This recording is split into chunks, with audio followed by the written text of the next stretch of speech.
Boa tarde, pessoal. Hoje é dia 9 de agosto, a gente está começando mais um Papo na Rede. Se o Carlos Bragantini deixar, desculpa aí, ele atravessa aí à frente. Tô gripado e com frio. E nessa tarde de hoje, que a gente está fazendo esse programa ao vivo aqui de Perdizes, hoje é agora, 16 horas. Você que está assistindo pode participar, manda seu e-mail. E a gente tem a alegria de receber a Rose. Mais uma vez, Rose, não sei se você lembra, muito tempo atrás, a gente já está no... O Papo na Rede já está 8 anos, né? Na outra cadeira. Era outra vida. Na outra vida. Era isso aí.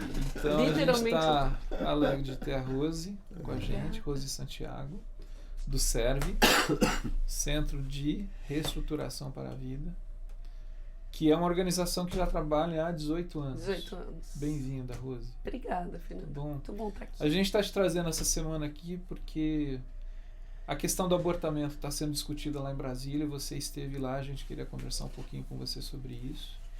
Mas a gente queria aproveitar para que você contasse um pouco, para quem talvez nem saiba o que é o Serve, o que é o Serve, qual que é a proposta do Serve. Ao longo desses 8 anos, o que tem acontecido? Aproveitando, assim, lembro-me quando o Serve começou, né? Você fez parte. E a pergunta é assim, antes do Serve, tinha no Brasil algum movimento com as características do Serve? E aí você já aproveita e fala um pouco desse histórico. Bom, é muito bom estar aqui com vocês. Eu tive realmente outra vida no início do Serve, sem experiência. O Braga participou do início da formação do Serve, você acompanhou. O Serve, Centro de Reestruturação para a Vida, foi inaugurado dia 6 de maio de 2000. E a proposta na época foi: o Brasil precisa de um apoio para mulheres que enfrentam uma gravidez inesperada. Eu fui convidada por uma ONG americana, e Eloíra e eu começamos, então, junto com um grupo de com uma diretoria maravilhosa. Hoje, a missão do Serve é dar assistência integral à mulher que enfrenta uma gravidez inesperada ou tenha passado pela experiência do aborto, valorizando a opção pela vida. Na América Latina, o Serve foi o primeiro, com esse cunho, com esse foco na mulher. Depois disso, nós começamos a ampliar. Hoje existem várias ONGs, mas em Porto Alegre existe uma. E agora nós estamos abrindo em Brasília e em Sergipe. Sim. Porque o nosso objetivo é realmente multiplicar. A importância é o apoio à mulher, ao parceiro, aos familiares que enfrentam uma gravidez inesperada. E quais são os números do Serve nesses 18 anos? O Serve também faz um trabalho de prevenção para gravidez inesperada, doenças sexualmente transmissíveis, trabalha autoestima, paternidade responsável, e fazemos acompanhamento para abusos sexuais, pessoas que sofreram abuso, e isso com um corpo de voluntários. Então temos psicólogo, psicopedagogo, nutricionista, fisioterapeuta, doula. Nesses 18 anos, aproximadamente, nós tivemos 18 mil atendimentos. Pela primeira vez, 5 mil mulheres. Agora, aquelas cuja gestação reincidiu, nós estamos chegando aos números agora. Porque, como foi uma coisa nova, nós falamos, essa estatística, nós falamos, precisamos batalhar por isso. Né? Entendi. Você falou de paternidade responsável, né? Domingo agora é Dia dos Pais. Perfeitíssimo. Então, eu acho que seria interessante, Rose, a gente... Porque, assim, quando se fala da questão do abortamento, evidentemente que a gente tem a figura da mulher no centro por uma série de razões. Sim. Mas eu fico pensando, assim, há uma expressão, nem sei se ela está correta, que se fala do chamado aborto masculino, né? Que é essa condição da irresponsabilidade do homem que fecundou a sua parceira ou uma mulher em qualquer situação, mas sobretudo naquela em que há uma relação entre os dois, e nesse momento esse camarada desaparece, ele some, ele abandona, ele não assume uma posição diante daquela gravidez que surgiu. Né? Você não acha que falta trazer, porque assim, me parece que cada vez mais, quando se fala de abortamento, assim, quase que um tema exclusivo da mulher. Mas não tem uma participação da sociedade como um todo e desse homem que precisa assumir responsabilidades e que talvez, tantas vezes eu imagino, é o apoio que falta para que essa mulher tome uma decisão mais centrada, mais consciente acerca do que fazer com uma gravidez que ela não esperava. Sim. A questão do masculino, acho que é uma cultura mundial, não é nem só brasileira, latino-americana, né? Porém, nós temos um livro que faz o acompanhamento da mulher que optou, que passou por esse abortamento, mas temos o do homem que chama Pais Esquecidos. Por quê? Os homens, alguns deles, sofrem também quando existe essa parceria, namorado, marido.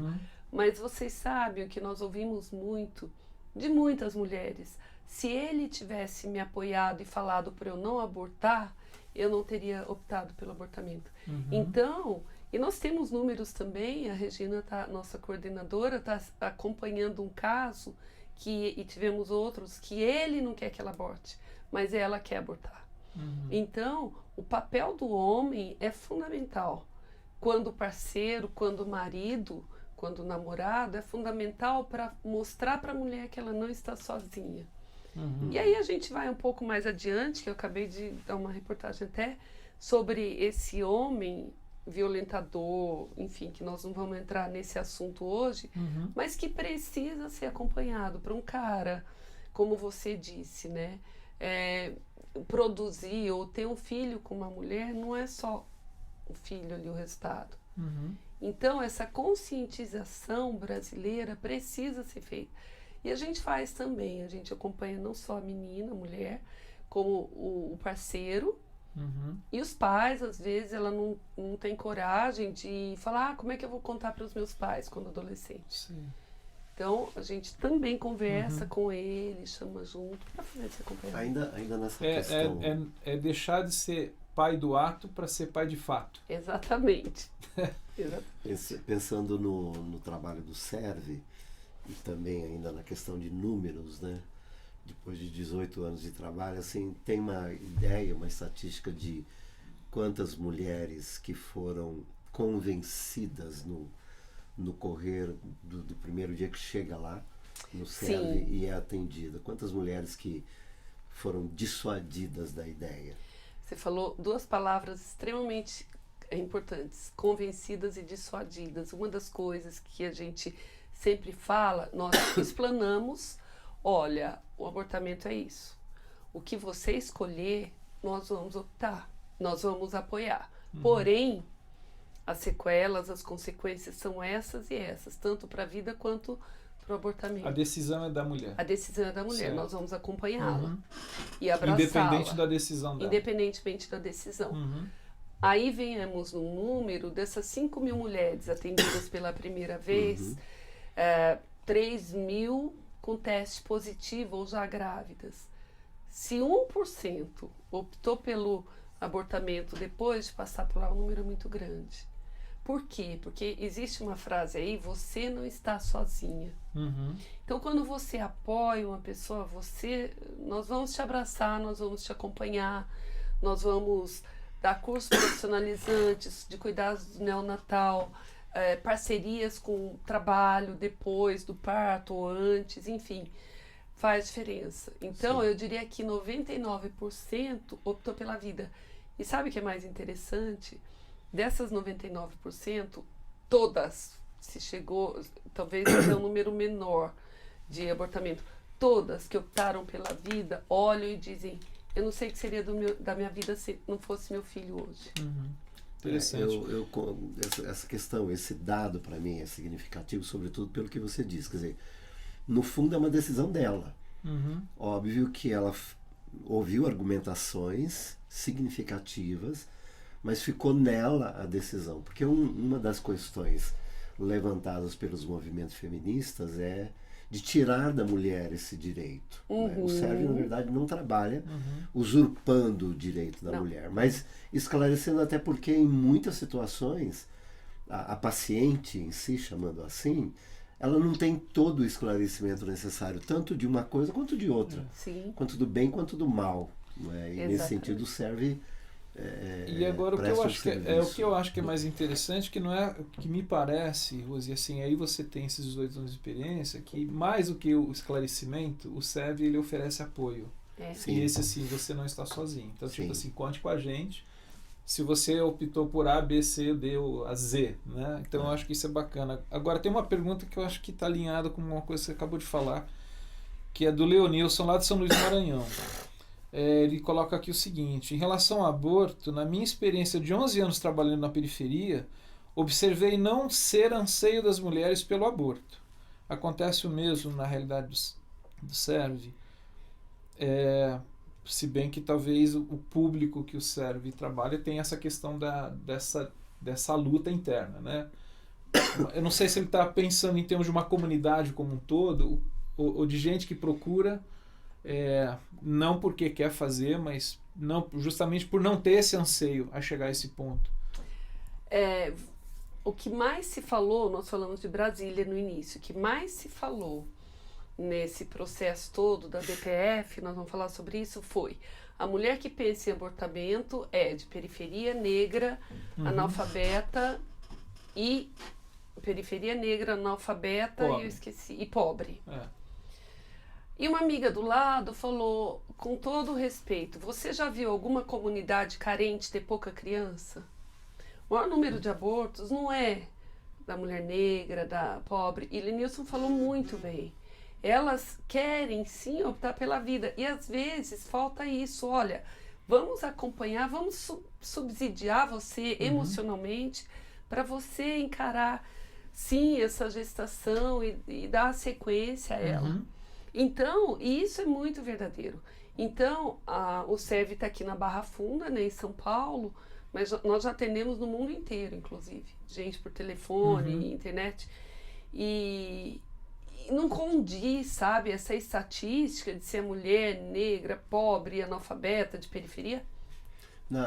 Ainda dentro disso, sim, que acho que é interessante, assim, quais são as mulheres que, tipo, em que categoria elas estão das que não são dissuadidas, elas acabam indo pro aborto, elas, por mais que se tente, né, com argumentação, elas vão pro aborto. Dá para categorizar isso dentro do que você está colocando? Quer dizer, não é necessariamente na periferia onde há uma... Um contexto socioeconômico. Existe um outro contexto. Sim. Né? Seriam estas mulheres, por exemplo? Sim, ele gosta de número, né? Pelo que eu percebi. Não, porque mas eu acho que os nossos espectadores, eu diria assim, tanto como eu, assim, nós estamos discutindo um tema que, se há uma controvérsia, são nos números. E é uma batalha de números. Acho que talvez seja por uma isso, batalha né? de números. E de repente nós estamos com uma pessoa que trabalha 18 anos nisso, tem dados, né, que podem nos oferecer até como referencial para a gente, à medida que for ter que discutir sobre a questão, ter referências melhores, né, do que é de fato. Eu diria que são alguns pontos, talvez, em comum. Muita gente, ou quem opta pelo abortamento, é porque está sofrendo uma pressão terrível do parceiro. Adolescentes com os pais. Os pais levam embora, a grande maioria, seja classe média alta, novamente eu digo. Agora, um público, e isso é muito sério para nós, um público religioso. Porque você pode ter relação com seu namorado, mas você não pode engravidar. Se você engravidar, vai ser uma vergonha na igreja, então vamos abortar. E isso é triste, porque é esse acolhimento, e até não só na saúde pública, mas nas igrejas, esse trabalho de prevenção, e a prevenção se faz como? Com autoestima, dando subsídios para essa, eu falei isso em Brasília, essa moçada aí, não pensar inconsequentemente. Então essa pressão que existe, e a solidão, sim, mais do que a área financeira. A solidão, eu vou ter que enfrentar isso sozinha. Entendi. Né? Entendi. Rose, Entendi. O que você poderia nos ajudar a entender, assim, falando dessa batalha de números, né? Eu assisti algumas falas dessa audiência pública que aconteceu na sexta e segunda-feira que passou. Você esteve lá e falou na sexta-feira, né? Sua participação foi lá na sexta-feira, mas eu sei, assim, que há uma série de informações estatísticas, né? E aí quem trabalha com estatística sabe que estatística é um negócio muito complicado, porque você pode ali trabalhar com as variáveis e a outra que a gente nunca sabe quem é que está criando, de fato. Não vou nem falar de manipular variável, mas de criar, de fato, números que são inexistentes, né? Qual que é a leitura que você faz, assim, dessa quantidade de informação que vem? Eu vou usar uma palavra, responsabilidade minha, inflacionando, me parece, os dados relacionados a custo, mortes e tudo mais. Qual que é a leitura que você faz? Nós temos duas pesquisadoras que eu admiro assim imensamente, a doutora Lenise Garcia, presidente do Comitê de Bioética da Universidade de Brasília, e doutora Elizabeth Kipman, professora da USP. E as duas nos dão muitos subsídios para isso. Não sou boa em números, porém eu posso dizer para vocês uma coisa, essa coisa inflacionária, esses números inflacionários, quando você coloca, por exemplo, a cada minuto acontecem 8 abortos no Brasil, tá bom? Qual é o número feminino, qual é o número de mulheres no Brasil? Se você começa a fazer essas contas, elas não batem. Agora, por quê? O que está por trás disso? Não é simplesmente porque seria muito pobre eu dizer meu corpo, meu território, que eu escutei muito em Brasília, um comércio tão tristemente manipulador da mulher. Então, assim, pessoas, e nós temos aí pela história, Fundação Rockefeller, Bill Gates, Fundação Kennedy, por aí vai, Henry Ford, que ganham em cima desse comércio do abortamento tão grande que vai muito além. E isso é muito triste. Isso não é, eu não estou contando aqui segredo algum. O interesse da mulher realmente é muito aquém dessa comercialização, desse dinheiro que existe por trás. Business. Porque eu te digo, e aí vai para números, nos países onde o aborto é legalizado, aumentou, a gente vê, como você acabou de dizer, do Uruguai.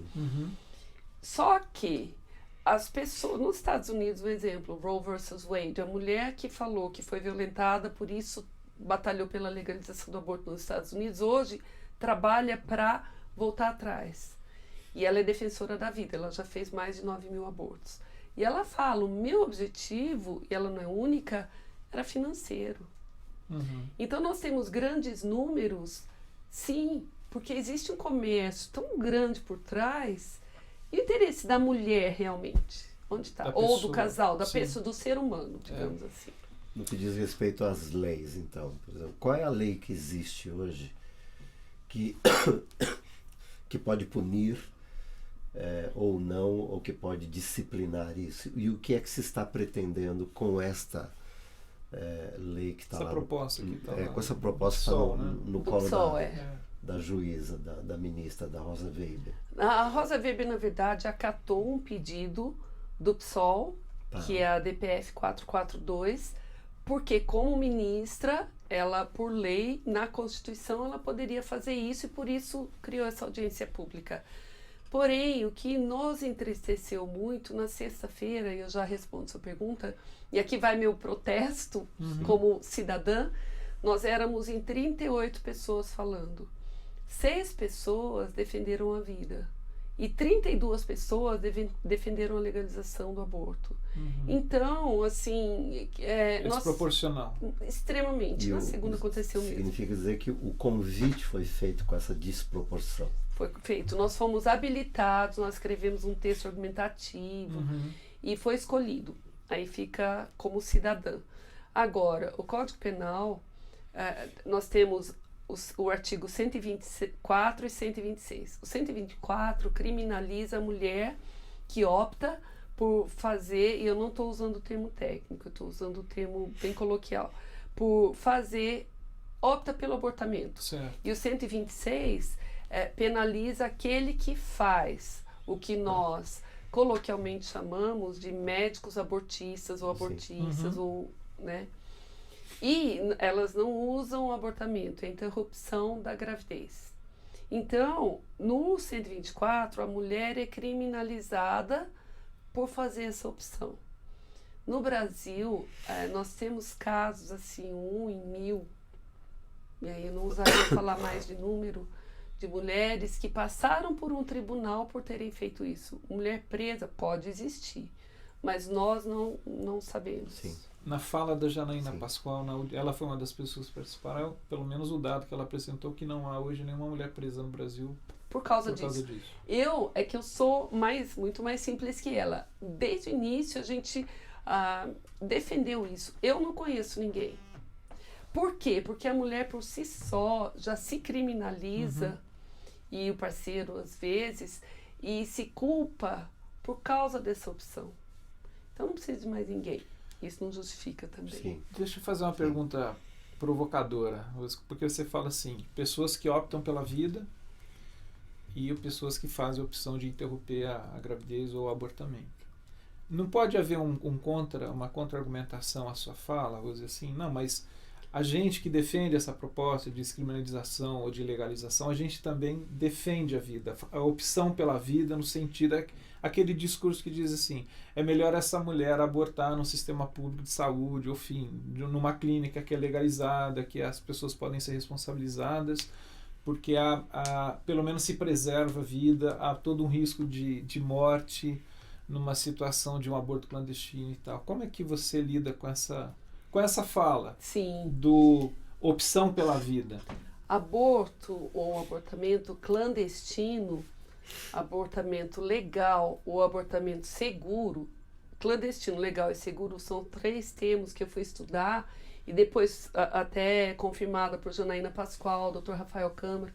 Não existem essas 3 palavras e na lei não cabe. Tá. Agora, o abortamento, quando o país diz não é crime, né? Eu concordo. Porém, aí eu fico meio preocupada com isso, porque parece que, você fez isso, não é isso. Mas que direito temos nós de darmos voz ao que não tem voz, como se defender? Aí eu vou para um outro lado, que é minha posição, não é nem do SERV. Que voz tem uma criança que não pode se defender? Então, aí nós vamos para isso. A mulher tem todo o direito, mas por que não trabalha na prevenção? E nós vamos hoje, não sei se vocês concordam comigo, salvo algumas exceções, a maioria das gravidezes inesperadas não vem de estupro e nem vem de violência sexual. 0,02% das mulheres que são violentadas engravidam. Por quê? Porque no momento de estresse emocional ou, enfim, não chegar ao final da relação, Sim. É muito raro a mulher engravidar. Acontece, mas é muito raro. E nós vamos um pouco além disso. Você dar o bebê para adoção é um ato muito mais corajoso do que você não dar a opção de vida. Uma das coisas que eu falei, quando a morte não traz esperança. Se você tem vida, você tem esperança. E nós já tivemos casos no SERV em que a mulher foi violentada, deu o bebê para adoção, a que foi violentada e abortou e a que ficou com a criança. As 3 acompanhadas pela psicóloga, porque não é fácil. Uma gravidez inesperada não é fácil. Sobretudo nessa condição. Pergunta quem ficou melhor. O resultado é que ficou melhor. A que ficou com a criança.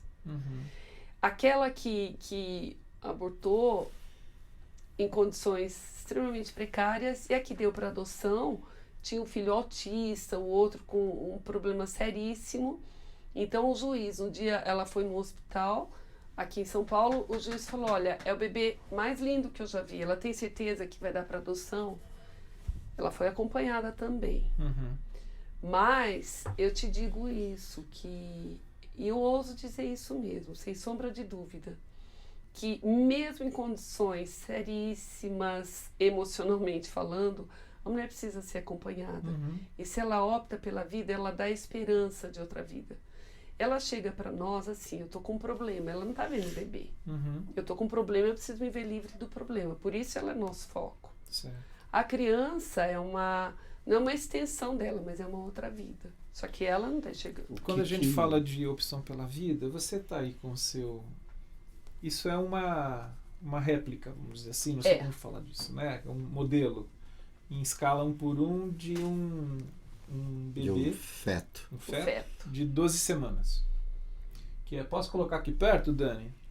Ó. Fica bom, Dani? Não, na câmera do Brega, Dani. Quer dizer, na verdade é para lá de um feto, né? Nós temos o Estatuto do Nascituro, põe no escuro, perfil, tá assim. Melhor. É assim. Assim. Né? Isso é um tamanho do jeito que é. É um nenê. Com todos os órgãos formados. A 12 lei semanas. chama de nascituro. Tem o Estatuto do Nascituro, do Luiz Bassuma, que já passou em todas as instâncias. Falta agora a última aprovação. E aqui ele já começa a sonhar, com 12 semanas. E tem uma série de reações a estímulos. Tem. E ele já soluça, enfim. Todos os órgãos são formados. Você sabe qual é o critério do porquê se estabelecer 12 semanas? Porque, de acordo com uma determinada crença, isso aqui é um conjunto de células, não é uma vida. Tá. Então, por que não me desfazer de um conjunto de células? Alguns dias depois passa a ser um ser humano, é isso? Alguns dias, depois da 12ª semana. Então, alguns dias depois passa a ser um ser humano. Entendi. E os judeus creem que só existe alma, e aí vocês vão poder me dizer melhor, depois que nasce. Porém, existe vida no momento da concepção. E aí nós não vamos entrar numa questão que Deixa eu ler uns e-mails que chegaram aqui, afinal de contas, a gente pediu para as pessoas mandarem os e-mails, então vamos lá. O Ziel Machado, nosso amigo Ziel aqui de São Paulo. Um abraço, Ziel. Considero que a morte nunca pode ser um marco de referência para uma decisão que pretende salvar vidas.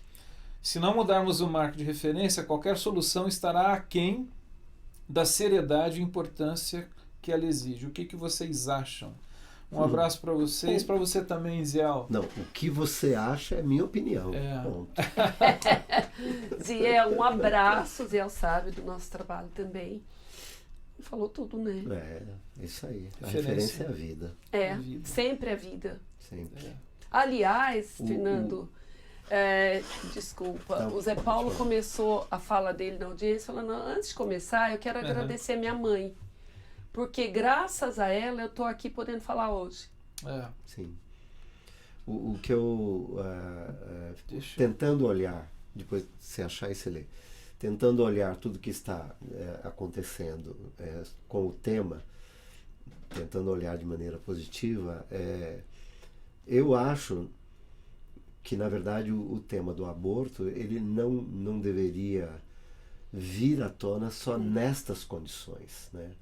Até porque isso é uma realidade da vida. Sim. Não é? Há mulheres maravilhosíssimas e super do bem na história, né? Algumas eu falo de algumas que eu conheço, né? Que abortaram. Abortaram por medo, por desconhecimento, por loucuras momentâneas, pontuais. Sim. Questões você disse, pressões familiares, religiosas, etc., que em isto vindo à tona em termos de discussão, não apenas para se legislar a respeito, mas, como disse Fernando, para se criar responsabilidades, né, no entranhamento das pessoas, né, que acaba hoje sendo uma coisa altamente leviana, banalizada, só que no entranhamento das pessoas gera-se seres humanos.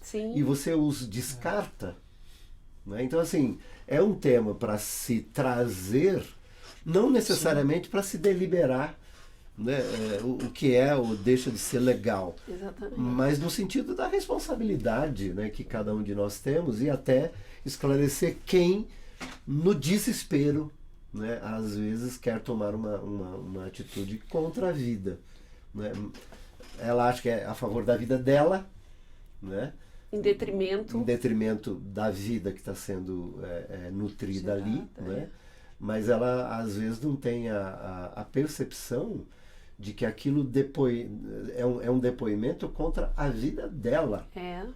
E a gente que lidou no ambiente do SERV, a questão, por exemplo, da culpa é algo que é tão aterrador quanto às vezes o processo. Deixa eu ler mais uns e-mails que chegaram. Desculpa, o Marco de Brasília está desculpa. mandando um abraço para a gente aqui, Opa. Marco, mas eu queria ler.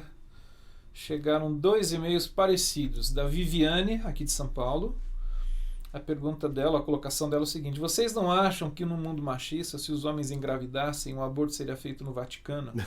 E não haveria nenhuma discussão sobre isso, independente de ser oriundo de estupro? Meu Deus. Então, junto com a Viviane... Muito boa essa. A Marina, da Holanda, e ela falou que assistiu o programa Itaí, ela está dizendo o seguinte: os homens fazem amoral, as mulheres engravidam. Como seria essa discussão se gravidez desse em homem? Então, parecida com a colocação da Viviane. Mas quem disse que gravidez não dá em homem? Então, a gente já falou um pouco disso sobre, no comecinho, Dia dos Pais está chegando esse lance de uma paternidade responsável, do aborto masculino e tal, mas enfim. De novo eu volto, são temas que são tratados e às vezes só vem à tona quando se tem que deliberar ou se legalizar ou não alguma coisa. Eu queria fazer o e-mail da Marina é meio longo, assim, foge de um Twitter, como que a gente fala? Textão, né, agora. Mas eu acho interessante. Pode mandar para nós. Tá, o que vejo no atendimento às mulheres que pedem aborto aqui na Holanda, ela trabalha na área de assistência social lá, né? Ela trabalha no hospital. E uma experiência particular é que a mulher opta pelo mal menor. Ela sente que pior do que carregar, ter e cuidar o filho sozinha, ela sente que pior do que carregar, ter e cuidar do filho sozinha. Dos 24 atendimentos que fiz, 19 desistiram. Dos 5 que optaram pelo aborto, haviam 2 homens presentes nas conversas. Um era o pai da filha, que ficou mudo de espanto, e era a mãe dela que a implorava que não era para abortar. O outro homem presente era marido, que pedia pelo aborto, porque ainda queria investir na carreira. Por fim, a mulher fez aborto, mas também se separou dele. A mulher opta pelo aborto quando ela não enxerga outra alternativa, e paga o preço. São raríssimas as mulheres que dizem depois do aborto que esse era o ideal. É uma colocação da Marina. Mas eu queria voltar um pouco a essa questão. Homem não engravida e na realidade eles que fazem as leis e tal. E assim, você falou, quem disse que homem não engravida? Eu engravidei de 3 meninas lindas, não que você é? conhece. Sabem quem são. até. Então, mas essa fala, até onde eu pude. O que você pensa, Rose? O que você nos ajuda a esclarecer? Por conta da sua experiência, né? A gente que chamava você aqui, não só porque você esteve em Brasília, mas você tem 18 anos de caminhada, como diz o Eugene Peterson, numa mesma direção. Né? Essa relação do masculino e do feminino, né? Quanto que talvez a gente tenha que trabalhar mais isso? Tipo, na sua experiência, sim. Assim, qual é a porcentagem de homens que entram na história? A porcentagem de homens, nós geralmente trazemos ou marido, namorado, nós tentamos trazê-los. Quando não vem, a gente vai com, porque a gente é advogado também, vai com via judicial. Certo. E o que nós fazemos, eu concordo com a Viviane, a maioria que está sozinha ou que é de um relacionamento extraconjugal, ou enfim, eu não sei nem como nomear isso aí. A mulher que carrega ou que vai seguir com a criança. Porém, quando se chama o homem e fala da responsabilidade dele, a visão é outra. O homem começa a participar mais, não com uma forma punitiva. Se você não der pensão, você vai ser processado e preso. Não. Cara, chega junto. Você está vendo isso aqui? Você tem parte disso aqui. Como você disse, seus filhos são lindos. Então, e aí eu vou para a mulher também, é essa chamada consciência importante. E eu concordo com a Viviane, mas também eu vou um pouco além, assim, de que, me fugiu agora, mas, assim, dos homens que foram acompanhados, os que podiam, estavam ali com a mulher, a maioria não queria que ela abortasse. Aí me lembro, voltando a Brasília, 90% do público ali era feminino. quem leva os homens, a gente vê agora na Argentina os senadores que votaram, enfim, mas quem faz o lobby, quem está atrás, é a mulher. O sentimento é da mulher e a dor é da mulher. Se é compartilhada com o homem se conscientiza que não é só a mulher que é mãe, ele também é pai, ele também tem participação e ele também tem resultado. E ele pode transformar e mudar a forma de pensar. Ele pode transformar, né? Independentemente de casar, não casar, ele pode ser pai. Ele pode chegar junto, e nós temos alguns, às vezes pai do coração. Às vezes o cara chegou, Sim. a gente tem uma mãe que teve o nosso bebê, que é o Caleb, que tocou em Brasília. A Jéssica se casou e está grávida agora. Ontem nós descobrimos que é outro menino, talvez seja Samuel. O Claudemir é pai desse bebê que vai nascer, mas o Caleb chama o Claudemir de pai. Então, é pai do coração que abraçou. Então, não necessariamente se o genitor não tem condições emocionais ou não tem essa abertura ou essa conscientização, o pai do coração pode abraçar, né? Então, quando o homem conscientizado, porque o homem é tão inteligente quanto a mulher, e ele é a inteligência emocional pode ser desenvolvida ou, enfim, conversada, tratada de uma forma que ele acompanhe junto. E é legal porque quando os dois são acompanhados, ele chega, estamos grávidos, sabe? Ele vai buscar enxoval, a gente ajuda com enxoval para quem faz o nosso curso. A gente tem o curso neonatal, né? Sinais do parto, a doula acompanhando, tá o cara lá junto. Sim. O cara que queria que ela abortasse, agora tá junto fazendo o curso de cuidados neonatais. Então é interessante, isso é tudo uma questão de conscientização. Uma coisa que eu queria ressaltar, o trabalho do Sérgio, acho que já fiz, mas acho que é importante, que é uma ação graciosa, né, de acolher mulheres que já fizeram. E Com que certeza. ao longo da jornada da própria vida carregam um peso enorme por causa disso. O SERV e aquelas entidades e as comunidades, enfim, que acolhem essas mulheres e as ajudam a ressignificar a vida a partir da dor, né, é extraordinariamente significativo.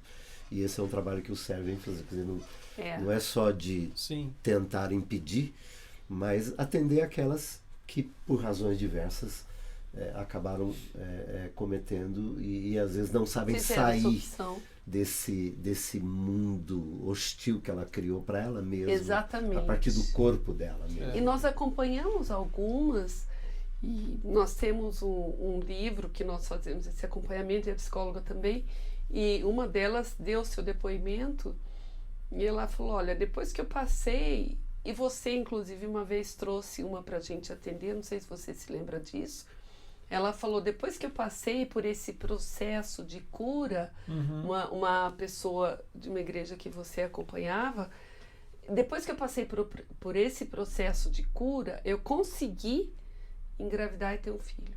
E me senti perdoada, me senti liberta desse peso.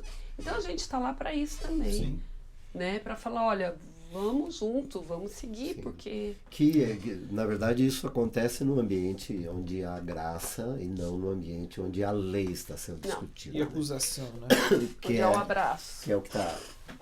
Fala um pouquinho desse livro. Esse livro, não sei onde eu mostro, porque ser a favor da vida. Mostra ali, aí. Sua câmera é aquela. Oi, Dani!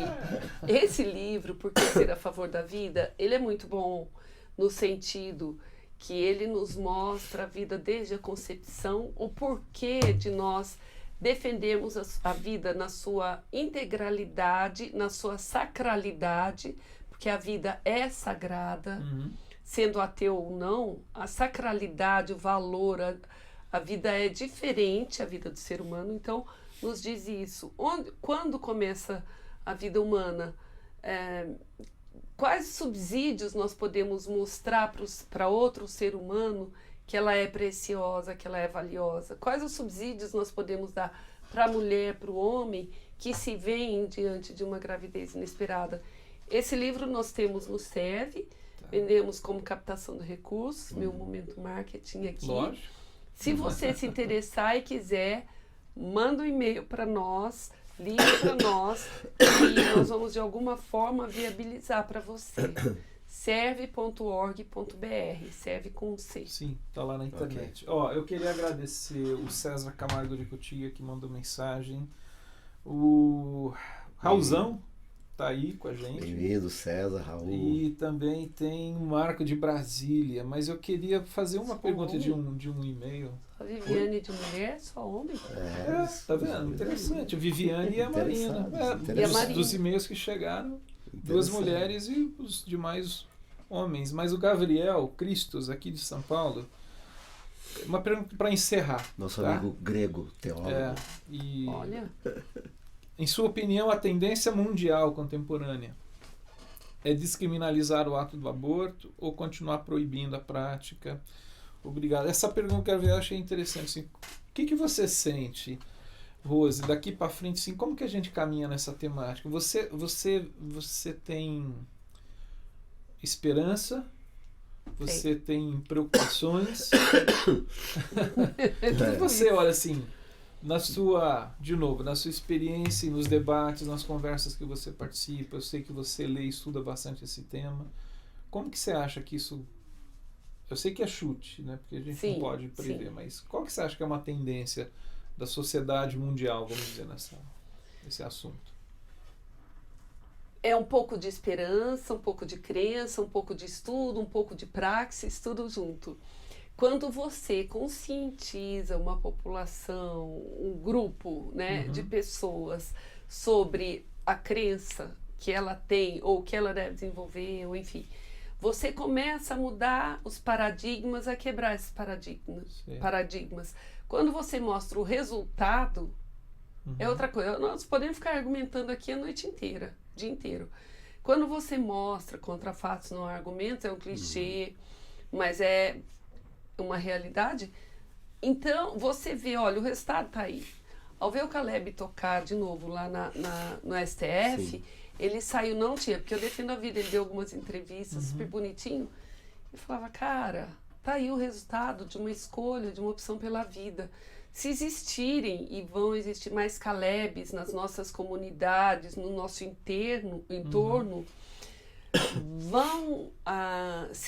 vai se criar uma cultura da vida.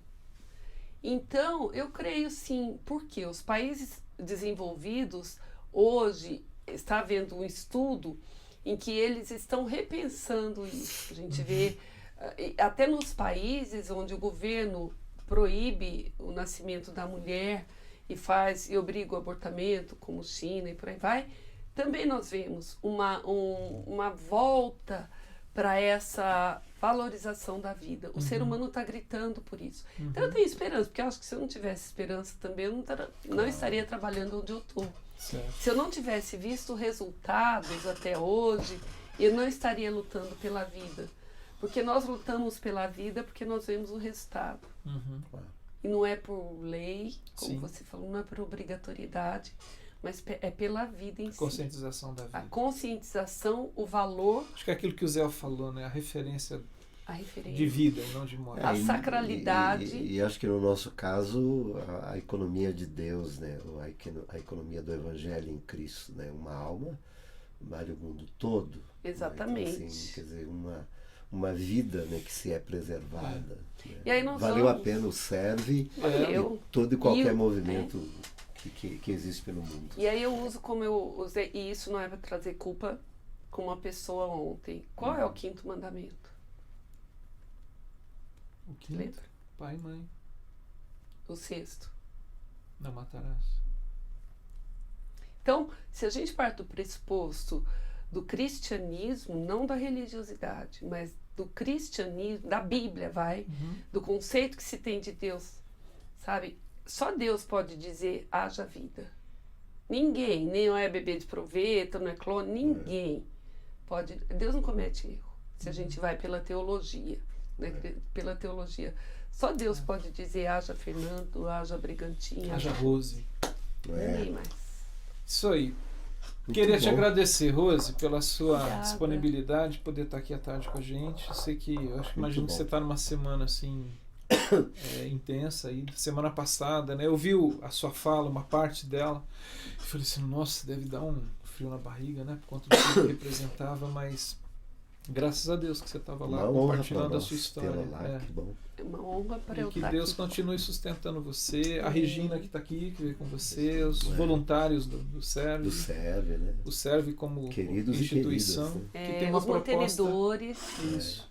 E que tem uma proposta que eu acho que assim, que ela é positiva, ela é isso, é de vida, não é julgar, não é acusar, é se dispor a apoiar, acompanhar e de forma integral, como você está dizendo. Eu acho que isso é muito significativo. E é um privilégio. Graças a Deus por isso. Eu me vejo, nós sempre falamos do SERV, nós somos privilegiados por poder fazer esse trabalho que a gente faz. Então eu posso fazer um apelo final? Lógico.